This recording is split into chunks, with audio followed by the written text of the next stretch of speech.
buenos días, buenas tardes, que Dios les bendiga. Aquí estamos en su programa Estudiemos Juntos la Biblia. Así que aquí estamos, espero que nos acompañen, que siempre estén estudiando juntamente con nosotros la Biblia, que le digan ahí a los que está con usted allí, su mamá, su abuelita, su tía, sus hijos, ¿verdad? Que es bueno leer la Biblia juntos, ¿verdad? Nosotros la leemos cada día, 5 capítulos por día, ¿verdad? Y pues lo importante es leer la Biblia y ponerla por práctica, ¿verdad? Y eso es lo que yo creo que todos se nos hace difícil ponerle en práctica, pero hay que seguir pidiéndole a Dios, ¿verdad? Para que nos ayude a entenderlo y conocerlo y obedecerlo, que es lo que Él quiere, ¿verdad? Así que pues espero que comparta estos videos, que los comparta ahí con sus amigos del trabajo, con sus vecinas, etcétera, ¿verdad? Así que es bueno que nosotros compartamos la Biblia, ¿verdad? La palabra de Dios.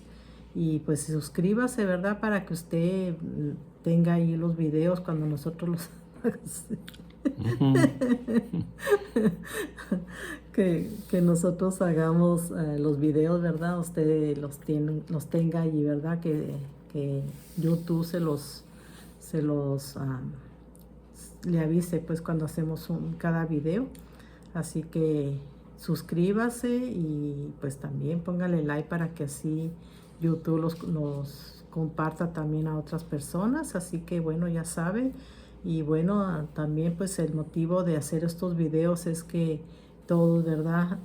Necesitamos tener a Cristo como nuestro Salvador, y si usted no lo tiene todavía, pues recuerde, ¿verdad? Que tenemos un enemigo que anda como león rugiente buscando a quien devorar, y vino Cristo, ¿verdad? Para salvarnos. Él vino a clavar todos nuestros pecados en la cruz del Calvario y vino a salvarnos, ¿verdad? Así que si usted no tiene al Salvador, a Cristo como su Salvador, pues hoy es el día de salvación, ¿verdad? Los ángeles están a la expectativa, esperando que usted se arrepienta, ¿verdad? De todos sus pecados.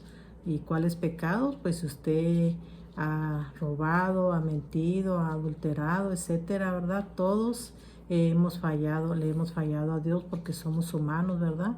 Pero por eso Cristo vino a la cruz, ¿verdad? Porque nadie teníamos escapatoria, todos estábamos destinados a ir al infierno, y por eso Cristo vino a morir por nosotros, ¿verdad? Así que es difícil, muchas veces todos dicen que no pueden acercarse a Dios, pero Dios le ayuda, ¿verdad? Dios nos ayuda a poder hacer su voluntad, ¿verdad? Él nos recuerda con su Espíritu Santo a acercarnos a Él, a buscarlo, ¿verdad? Así que pues hoy es el día de salvación, ¿verdad? No esté ya deteniendo esa salvación, busque a Dios, ¿verdad? Y Él es el que le ayuda en todo, ¿verdad? Así que pues acérquese a Él hoy y búsquelo, arrodíllese así allí donde se encuentre, cierre sus ojos, donde quiera que esté, y si va manejando no, ¿verdad? Pero puede hacerse un ladito y pedirle a Dios que lo salve, ¿verdad? Que le dé la vida eterna y lo libre de la esclavitud del pecado, ¿verdad? De la condenación. Así que, bueno, pues vamos a leer ahora, estudiar Números 34, ya casi terminamos, ya nos quedan 2, ¿verdad? 2 capítulos.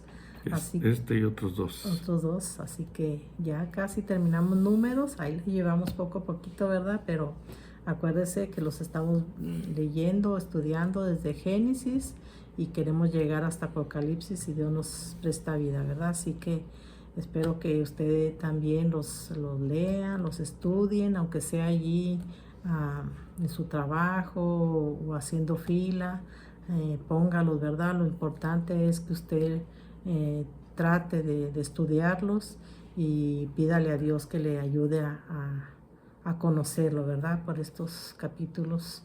Así que vamos a estudiar Números 34, es la continuación de Jornadas de Israel hacia la tierra prometida. Así que pues espero que se deleite, como dice en Salmo 37:4, dice, perdón, dice, deleítate a sí mismo en Jehová y Él te concederá las peticiones de tu corazón.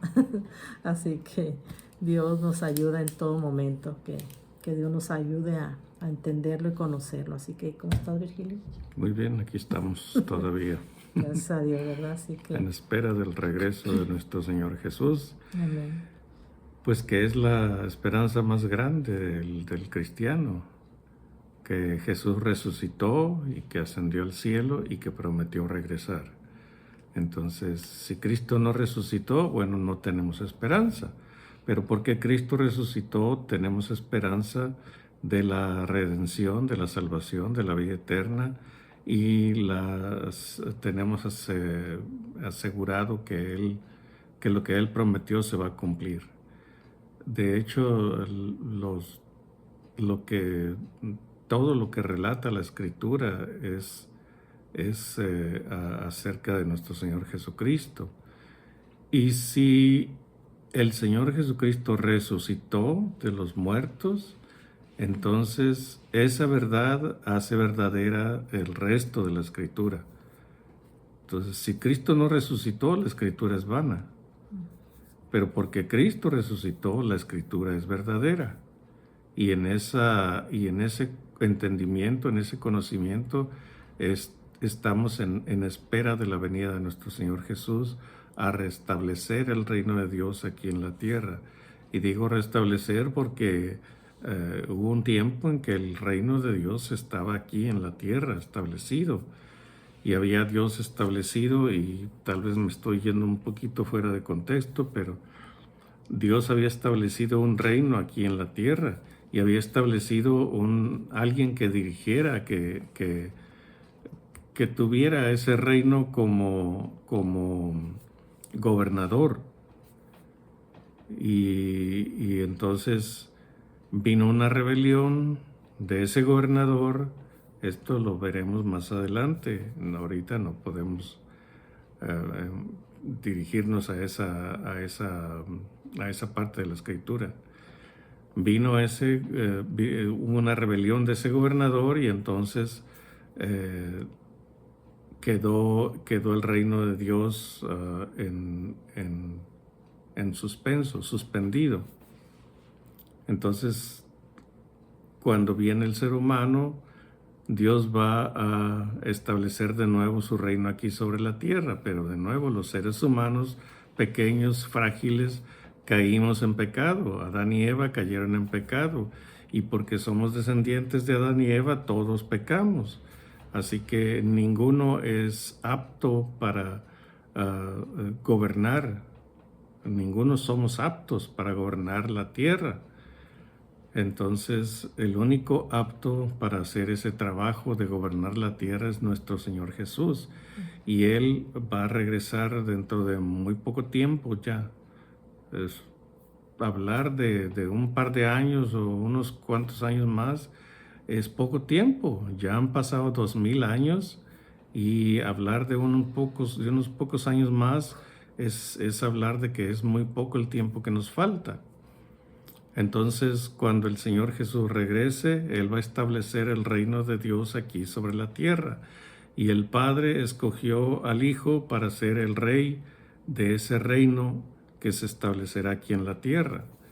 Es el único reino que podrá gobernar durante 1000 años. Todos los grandes gobernantes han querido permanecer, ellos y sus descendientes, como una dinastía que gobierne 1000 años sobre la tierra, pero ninguno lo ha logrado. Entonces, el único que lo puede lograr es nuestro Señor Jesucristo.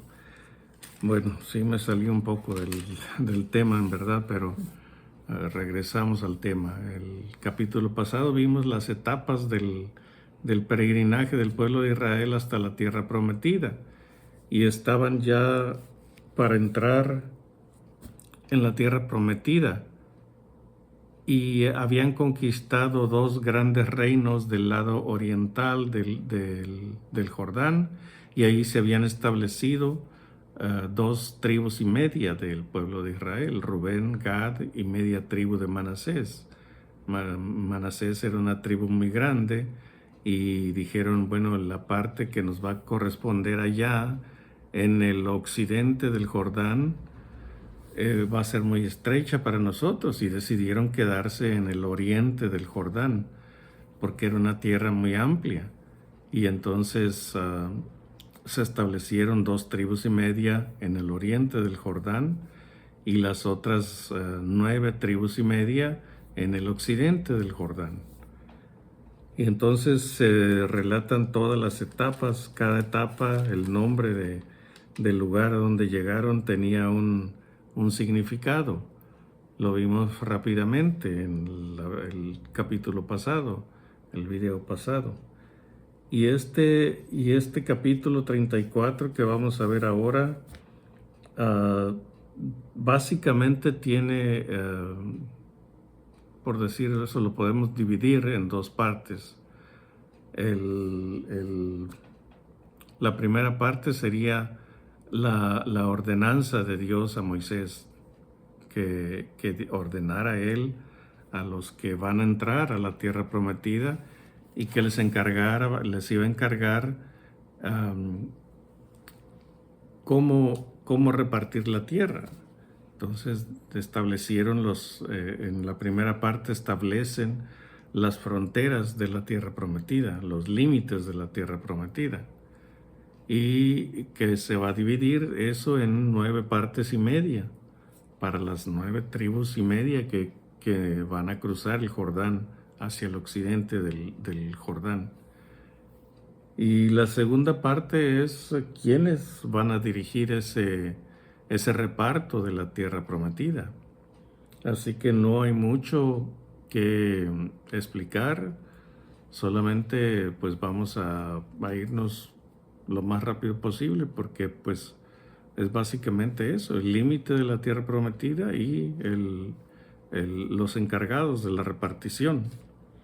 Así que pues oramos para empezar esta lectura. Bendito Dios, Padre Todopoderoso, Señor, Creador de todo lo visible y lo invisible, te damos gracias que podemos recurrir a este medio, Padre, de las redes sociales para poner un granito de arena, Padre, en la predicación de tu Evangelio en todo el mundo. Esperamos que haya más gentes que vean esta parte, pequeña enseñanza que nosotros estamos dando, y que reciban bendición de lo que relatamos aquí, de lo que estudiamos aquí. Nosotros nos recibimos bendición también, porque cuando se trata de enseñar algo, tanto el que enseña como el que es enseñado recibe bendición. Tú dirígenos, Padre, en esta lectura y en este estudio, y que podamos sacar provecho de este estudio, tanto nosotros como los que nos escuchen a través de este medio. Dirígenos, pues, Padre, que esta lectura sea de bendición para todos. En el nombre de Cristo Jesús. Amén. Amén. ¿Hasta dónde voy a leer? Hasta el 3. Bueno, no, hasta...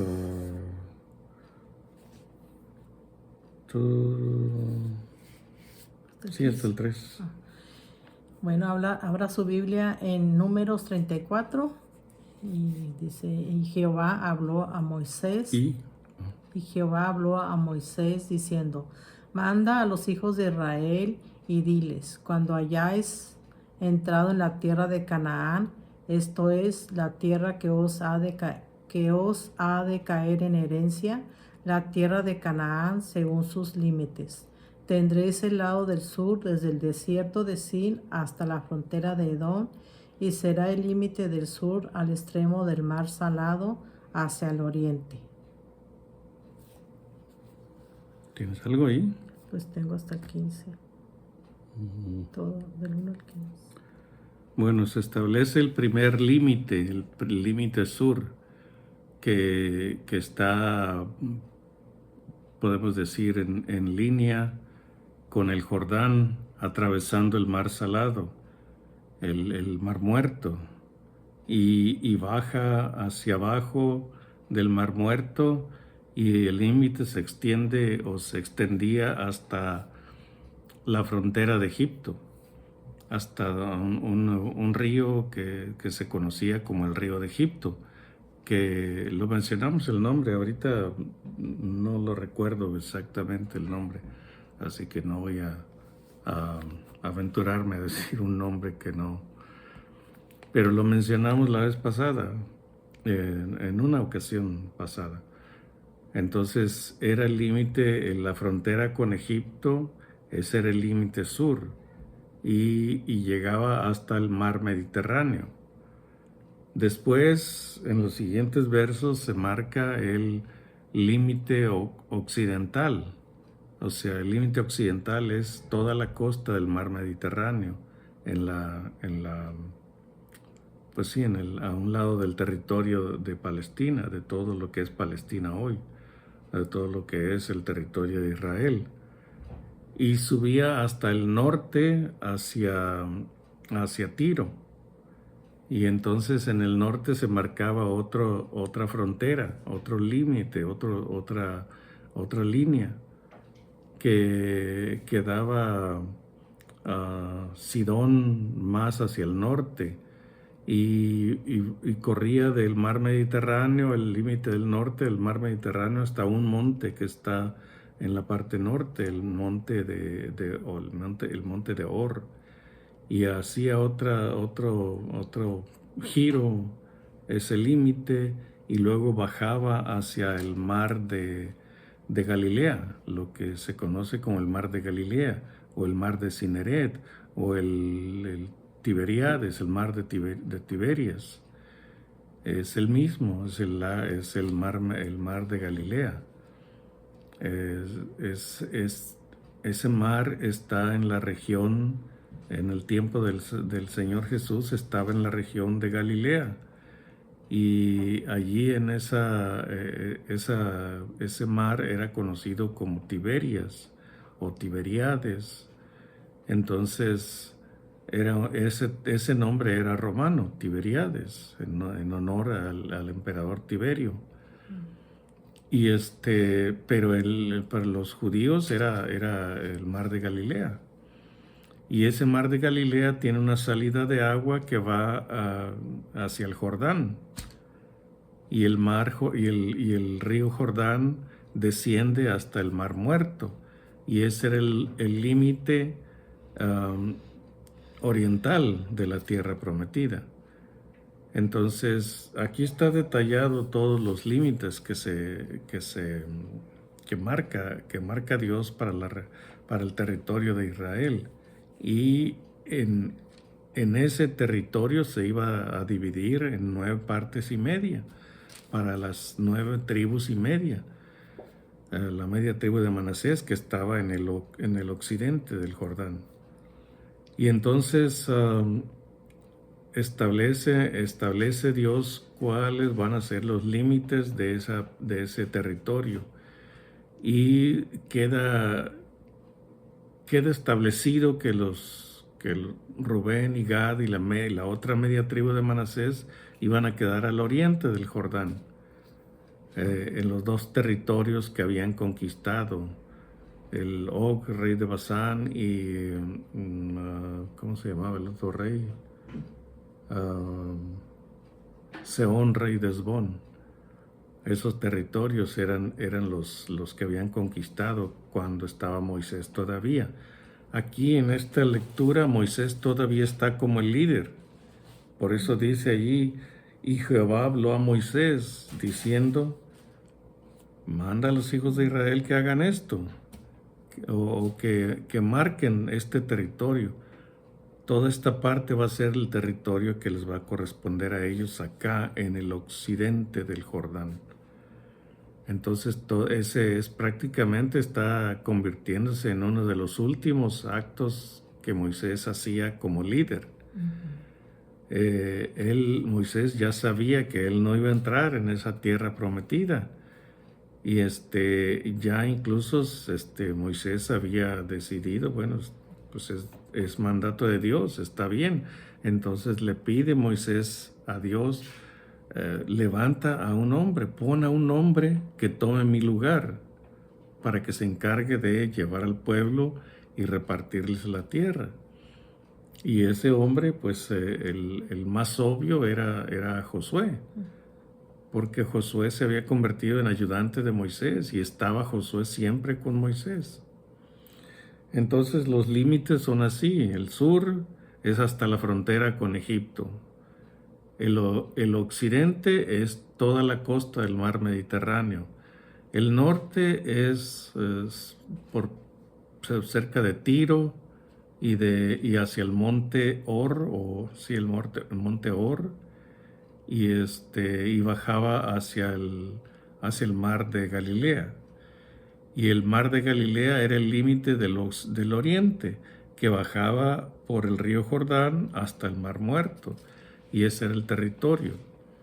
Así que, pues, usted puede leerlo en su tiempo libre, estos límites, y establecer, digamos, en un pequeño mapa. Las Biblias traen pequeños mapas al final de la Biblia, y ahí puede ver usted cómo está delineado el territorio de la tierra prometida. Y después viene el elegir a los líderes que van a repartir la tierra. Entonces podemos ver allí en el 13, del 13 en adelante.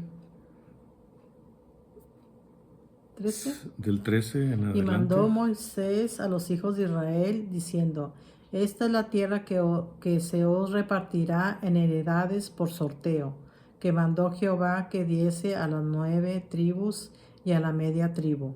Porque la tribu de los hijos de Rubén según las casas de sus padres, y la tribu de los hijos de Gad según las casas de sus padres, y la media tribu de Manasés han tomado su heredad.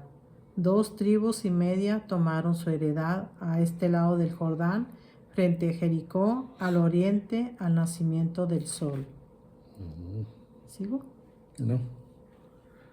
O sea, ahí está lo que habíamos dicho, ¿no? Ahí están 2 tribus y media estableciéndose en el oriente del Jordán. ¿Tienes algo ahí? Sí, pues bueno, aquí los límites de la tierra prometida, Canaán, que Dios entrega a Israel. Y vemos, ¿verdad?, cómo Dios también en el Nuevo Testamento nos dice en Mateo 5:5, dice: Bienaventurados los mansos, porque ellos recibirán la tierra por heredad. Como estabas diciendo tú ahorita, que la tierra va a ser por heredad, porque siempre decimos que vamos a ir al cielo, ¿verdad? Y aquí dice que la tierra será por heredad.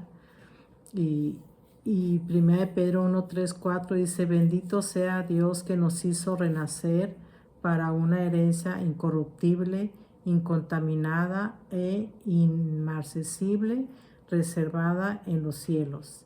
Y bueno, vemos, ¿verdad?, así como Israel recibió Canaán como heredad, ¿verdad? El cristiano recibe en Cristo una herencia eterna. Amén. Entonces, del versículo 16 en adelante se menciona quiénes son, del 17 más bien. Pero que fue una orden de Dios a Moisés. Pero del 17 en adelante se establecen quiénes van a ser los líderes, los jefes, los príncipes de cada tribu que van a dirigir la entrada a la tierra prometida y el reparto de la tierra prometida.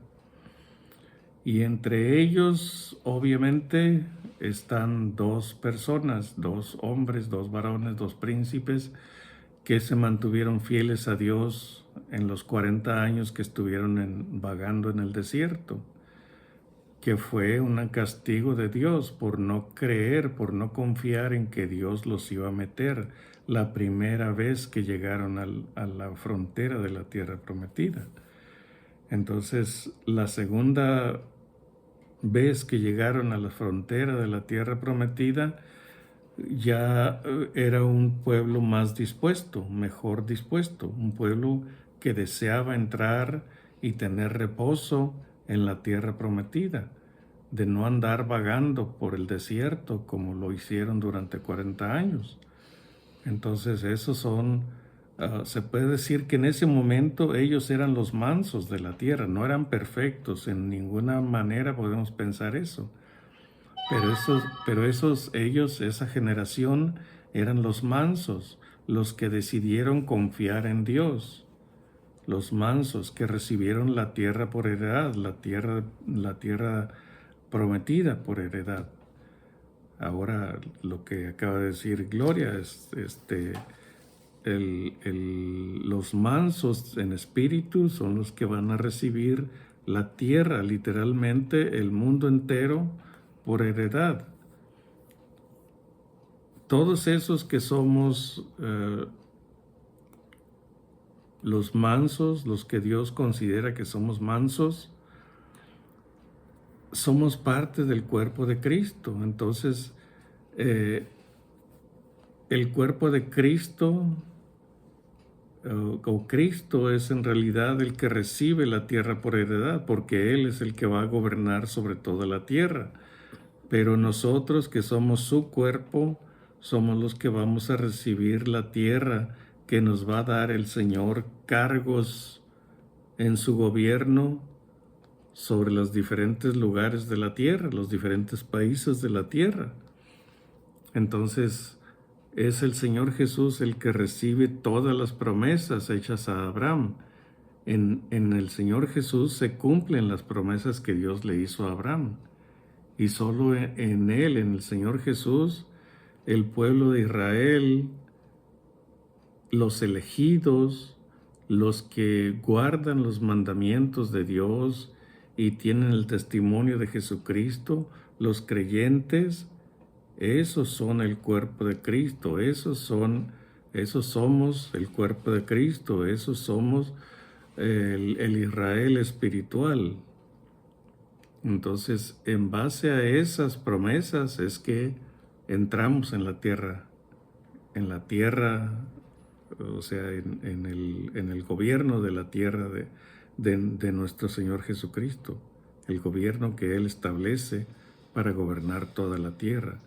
Y en ese gobierno tenemos parte nosotros, los creyentes, los que pues estamos esforzándonos. No es que somos perfectos, sino estamos esforzándonos, algunos más, otros menos, pero como dice la parábola del sembrador, ¿no? Unos produjeron a 100 por uno, otros a 60 por uno y otros a 30 por uno. Entonces no todos producimos al 100 por uno, pero todos estamos produciendo. Al menos eso es lo que Dios espera de nosotros, que produzcamos por lo menos a 30 por uno.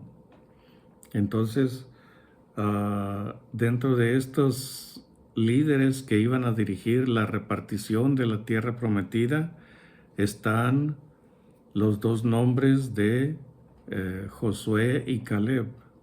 Ellos fueron los únicos que estuvieron dispuestos 40 años antes y los que están ahora como líderes para dirigir la conquista de la tierra prometida y el reparto de la tierra prometida. Ellos son los príncipes o parte de los príncipes que van a estar dirigiendo el reparto de la tierra. Entonces del 17 en adelante ahí se establecen los nombres de estas personas. Ahí dice en el 17. Dice, estos son los nombres de los varones que os repartirán la tierra. El sacerdote Eleazar y Josué, hijo de Nun. Tomaréis también de cada tribu un príncipe para dar la posesión de la tierra. Y estos son los nombres de los varones. De la tribu de Judá, Caleb, hijo de Jefone. Okay. Caleb era el que quería que mencionáramos. Caleb y Josué fueron los únicos que 40 años antes eran los únicos que habían dicho que sí podían entrar a la tierra prometida y conquistarla. Pero el resto del pueblo tuvo miedo. y no quisieron entrar, dudaron de Dios, y entonces vino el castigo de parte de Dios. Eleazar había sustituido a su padre Aarón como sumo sacerdote, y Josué había sustituido o iba a sustituir a Moisés como el líder que iba a dirigir la conquista y el reparto de la tierra prometida. Entonces, de allí en adelante, pues ya son nombres de los demás líderes que iban a dirigir el reparto de la tierra.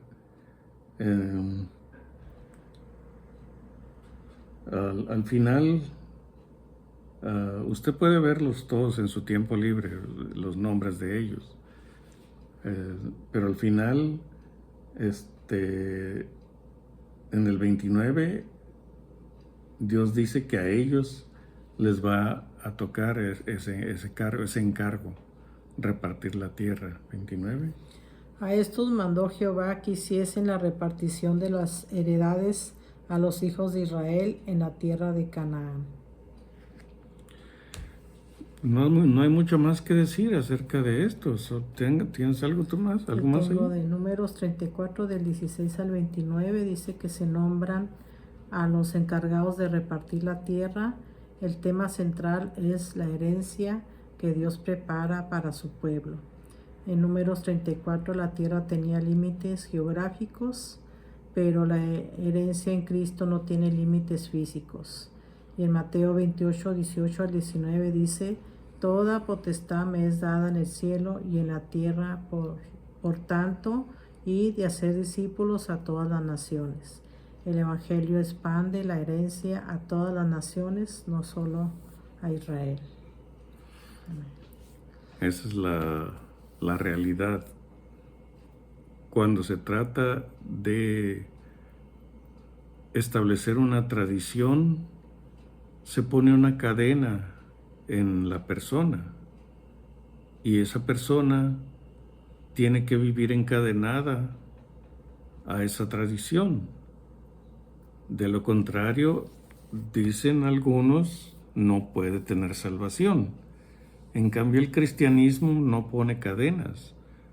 La gracia de Dios no pone cadenas, pone libertad. De hecho, nos dice que lo más importante, el Señor Jesús dijo, es amar a Dios por sobre todo y sobre todos, y amar al prójimo como a uno mismo. Y dijo: de estos dos mandamientos depende la ley y los profetas. Entonces, cumpliendo esos dos mandamientos se cumple la totalidad de la ley y los profetas. Entonces, en el Señor Jesucristo hay libertad. En la ley hay prisión, hay encadenamiento, hay esclavitud. Entonces, las gentes que se deciden a guardar la ley del Señor, la cual no puede ser guardada por nadie, es una fantasía decir que están guardando la ley de Dios. Los mismos maestros judíos no pueden guardar la ley de Dios. Creen que lo están haciendo, pero en realidad no lo están haciendo. Igual que sucedía en los tiempos del Señor Jesús. El Señor Jesús dijo: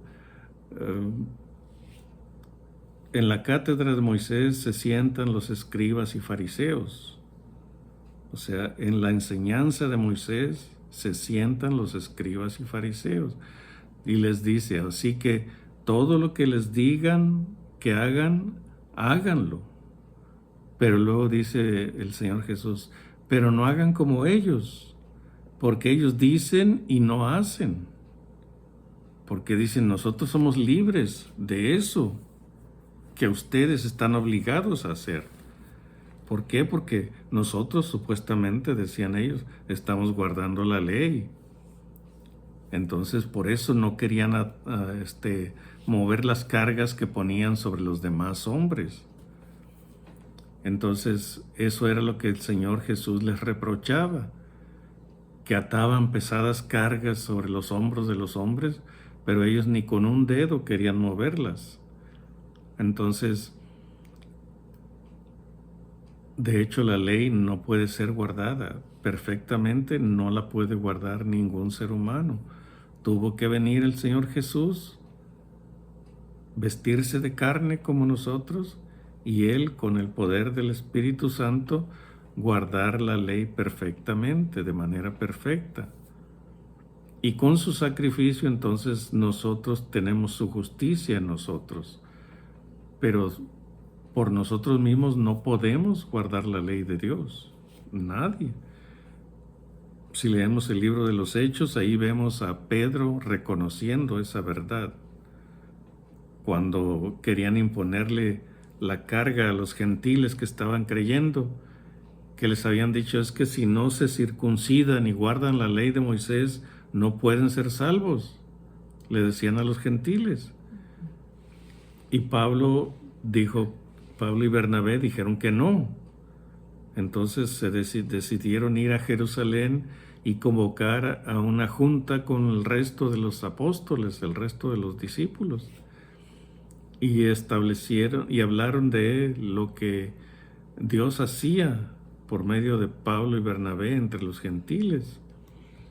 Y hasta que Pedro se levantó y ya dio su experiencia, y dijo Pedro, dice, ¿por qué quieren imponer a los hermanos gentiles un yugo que ni nuestros padres ni nosotros hemos podido llevar? O sea, Pedro, con todo que era un rudo pescador antes de ser apóstol del Señor Jesús, entendió esa verdad. Es un yugo que ni ellos, los padres de ellos, ni ellos habían podido guardar nunca. Entonces se requirió que Dios entre nosotros viniera a la tierra y guardara esa ley para ser el único justo y el único digno de pagar por nuestro pecado, pagar nuestra salvación, pagar por nuestra salvación. Entonces, en fe es que somos salvos nosotros. En fe es que tenemos la justicia de nuestro Señor Jesús. Por nosotros mismos no damos el ancho para la salvación. Nadie lo puede lograr. Porque si hubiera una manera de hacerlo que por méritos humanos se pudiera lograr, ya lo hemos dicho antes, también lo volvemos a decir hoy. Si hubiera alguna posibilidad de que por medios humanos lográramos la salvación, entonces Cristo murió en vano. Ese fue el motivo de que Cristo viniera y muriera, porque no había otra manera de salvarnos. Fue lo que le dijo al Padre. Padre, si es posible, si hay alguna otra manera, es lo que está diciendo, si es posible, pase de mí esta copa. O sea, que no tenga que tomar esta copa de sacrificio en la cruz, si hay otra manera de salvación para los hombres. El silencio de Dios le dijo, no hay otra manera. Tú dime que no quieres pasar esta prueba y yo te rescato. Pero no hay otra manera de rescatar a los seres humanos. Entonces, por amor a los seres humanos, el Señor Jesús entendió y aceptó que no había otra manera sino solamente su sacrificio. Entonces, en el Señor Jesús se cumplieron las promesas hechas a Abraham. La entrada a la tierra prometida, la conquista de la tierra prometida, es el simbolismo que nosotros necesitamos. Tenemos que luchar por esa salvación, pero no para lograrla por nuestros medios, no. Como dijo el Señor Jesús, compra la verdad y no la vendas. Entonces entrega todo lo que tienes por la verdad del Evangelio. Entonces todo tu esfuerzo debe ser encaminado a eso, a aceptar y aceptar el sacrificio de Cristo y tener la salvación. Una vez que tienes tú la salvación, que ya te convertiste, que ya decidiste dejar tu vida de pecado y acercarte al autor de tu salvación, entonces tú debes hacer todo el esfuerzo por esa salvación. Demostrar con tus esfuerzos que eres salvo. De lo contrario, entonces no entendiste la grandeza del sacrificio de Cristo. Entonces el sacrificio es gratuito, la salvación es gratuita, pero tú tienes que esforzarte para demostrarle a Dios que amas a tu Salvador, que amas la obra de Cristo en la cruz y que aceptas ese sacrificio. Si no haces tu parte, entonces estás demostrando que no entendiste el propósito del sacrificio de Cristo. Entonces, no vamos a tener salvación por obras. La salvación es por gracia, es un regalo de parte de Dios. Solamente por la fe se recibe la salvación, pero tú tienes que demostrar que fuiste salvo. Eso nos lo han dicho y infinidad de veces. Tú con tus obras demuestras que eres salvo. También dice Santiago, me parece, muéstrame tu fe sin tus obras y yo te mostraré mi fe por mis obras. Entonces, por obras no estamos logrando nada. Por fe solamente logramos o tenemos la salvación por la gracia de nuestro Señor Jesús. Pero las obras demuestran esa fe que tuvimos en el Señor Jesús. Entonces, nada nos agregan las obras a la salvación. Nada, absolutamente. Sí nos agregan, digamos, un galardón que Dios nos va a dar en aquel día, pero no agregan nada a la salvación. Entonces, hablamos del reparto de la tierra prometida y quiénes la van a repartir, pero nos fuimos hacia algo mucho más importante que la historia del pueblo de Israel, porque esto es parte de la historia de cómo llegaron a la tierra prometida. Entonces, sacamos solamente analogías de esto, y eso es porque la Biblia es una palabra viva que nos habla, aunque ya hayamos leído esto, nos vuelve a hablar si lo volvemos a leer. Y cuando volvamos otra vez a leerlo, nos vuelve a hablar de nuevo y nos da nueva enseñanza. No nueva, sino una enseñanza que está aquí guardada, escondida para el resto del mundo, pero se va abriendo para el creyente conforme sigue profundizando en el conocimiento de la Escritura. Yo ya mejor me callo. Si tienes algo. No, pues recuerde, ¿verdad?, que estamos yendo a la iglesia del Nazareno acá en Mexicali. Así que si usted vive acá en Mexicali y no tiene una iglesia, pues recuerde, ¿verdad?, tenemos servicios a las 10, a las 11, ¿verdad?, empieza el servicio, pero a las 10 son los estudios bíblicos que están muy bonitos, ¿verdad? Es bueno. Escuela dominical. La escuela dominical, así que pues acompáñenos, ¿verdad?, si usted no tiene una iglesia. Y también tenemos oración los martes a las 9 de la mañana. Hay también reunión de la tercera edad y de las mujeres, hay de varones, hay los sábados también hay servicios para los jóvenes a las 6 y hay también clases de música a las 10 para las 5. No, a las 6. No, a las...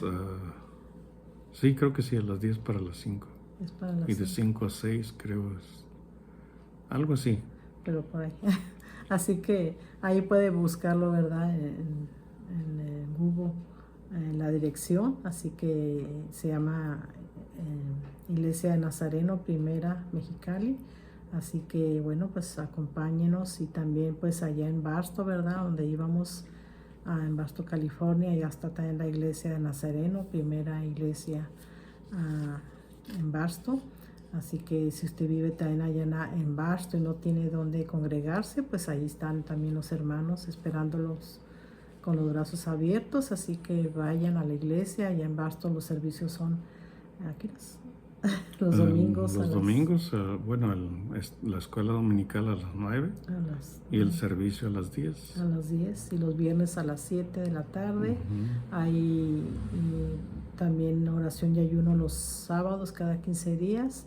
También con la hermana Mercy hay oración a las 6 de la tarde los miércoles. También acá con Virgilio tenemos estudios bíblicos los sábados a las 6.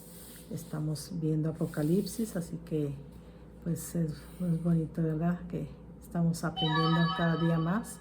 También con la hermana Blanquita está a las 10:30 de la mañana los miércoles, y con la hermana Leila los jueves a las 10:30 de la mañana.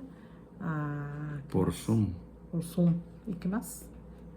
Yo creo que es todo, ¿verdad? Ujú. Así que bueno, pues espero que nos acompañe, y pues recuerde de compartir los videos.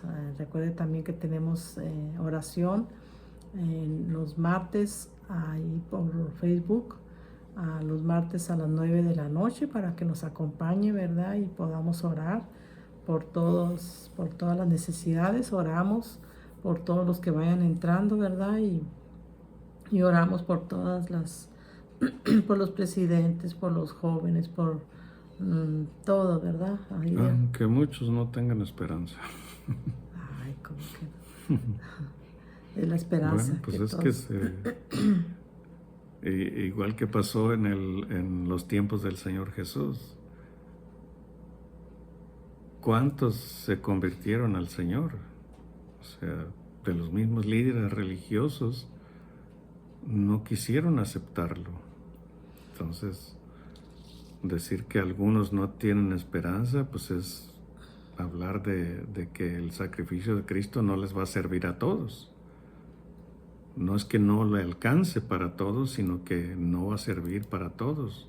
Lo van a rechazar personas, como Pilato cuando estaba frente a Jesús y le preguntó: ¿eres tú rey? Entonces Jesús le dijo: yo para esto he venido y para esto he nacido, para dar testimonio a la verdad. Todo el que es de la verdad escucha mi voz. Y entonces le acaba de decir el Señor Jesús a Pilato: todo el que es de la verdad escucha mi voz. Y Pilato le pregunta: ¿qué es la verdad? Entonces está descalificándose el mismo Pilato. O sea, yo no soy de la verdad, es lo que está diciendo Pilato. Si Jesús acaba de decir: todo el que es de la verdad escucha mi voz, y Pilato dice: ¿qué es la verdad? Entonces no está escuchando lo que le está diciendo. No tenía esperanza. Y así, ¿cuántos hombres ha habido que han hecho pues, conflictos grandes? Como Hitler, como Mussolini, como Stalin, como Mao Zedong. ¿Cuántos millones mataron? Se escandaliza la gente porque dicen que Hitler mató 6 millones de judíos, pero Stalin mató como 50 millones de rusos, y Mao Zedong como 100 millones de chinos. Y el comunismo en donde quiera ha dejado una estela de muerte en sus propios pueblos. Y Estados Unidos, pues, desgraciadamente el socialismo se está metiendo hasta los huesos de la gente. Entonces, ¿qué es lo que va a pasar si se llega a establecer el socialismo en Estados Unidos? Va a matar mucha gente, va a morir mucha gente. Entonces, no quiero darles malas noticias, pero es para allá vamos, desgraciadamente. Hay buenas nuevas de salvación, pero también hay malas Sí, o nuevas sea, de perdición. las buenas noticias son buenas porque hay malas noticias.